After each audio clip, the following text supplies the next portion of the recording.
n'est pas au courant, je suppose. Non, pas du tout.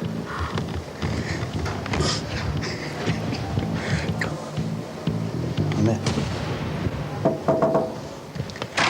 Joyeux anniversaire,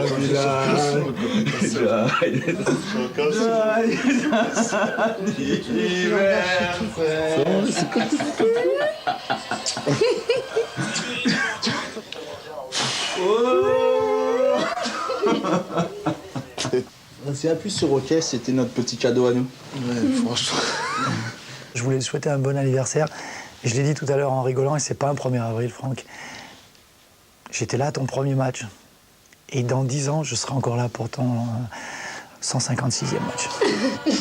J'espère que cette 26e année, tu vas un peu grandir, devenir un peu un père de famille, tu vois.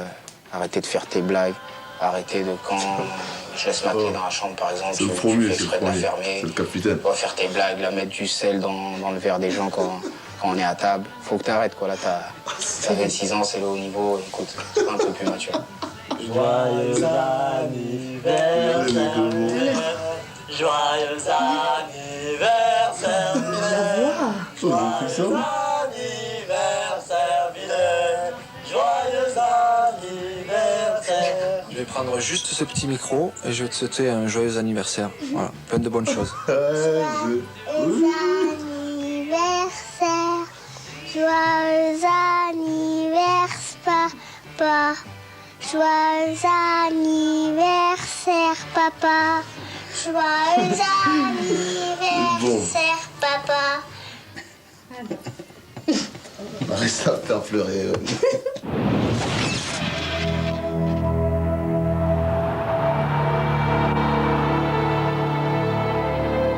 C'est très dur.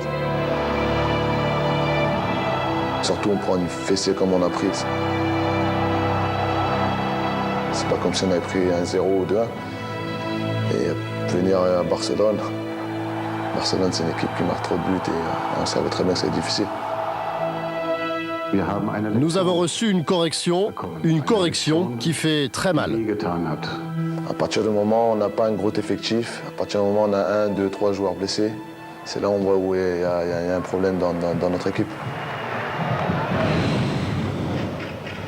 Vous avez discuté un petit peu avec Thierry Henry, d'abord échangé vos maillots, vous vous êtes dit quoi en fait? Non, tout simplement que je comprends qu'ils prennent du plaisir ici, au Barça, qu'ils se régalent.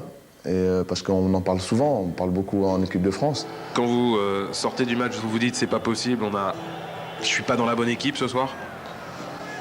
Non, c'est pas ça que je me suis posé. Je suis pas dans cet état d'esprit. J'ai envie de m'investir. J'ai envie de continuer avec ce club parce qu'on a encore des matchs importants. C'est tellement une idole pour les supporters. Établir un pronostic quant à l'avenir de Franck Ribéry aujourd'hui, c'est très compliqué. Il partira, je pense, après la Coupe du Monde 2010. À ce qu'il partira dès cet été 2009, c'est très difficile à dire. Je dirais que c'est du 50-50 aujourd'hui. Nous pensons déjà à samedi contre Francfort où il faudra prendre les 3 points. Et c'est Franck Ribéry qui met le Bayern sur les bons rails dès la 3e minute en décochant une superbe frappe. Il dédie ce but à son ami Daniel Van Buiten, au chevet de son père depuis 2 semaines en Belgique. Un quart d'heure plus tard, il délivre une perle de passe à Luca Toni qui, d'une magnifique volée, soulage toute la Bavière. Le Brésilien Lucio, revenu de blessure, se signale en reprenant ce corner de la tête au 2e poteau. Puis c'est au tour de Bastian Schweinsteiger de conclure pour le Bayern. Ribéry sort sous l'ovation du public. 4-0, le Bayern n'a plus qu'à rêver de faire aussi bien mercredi contre Barcelone.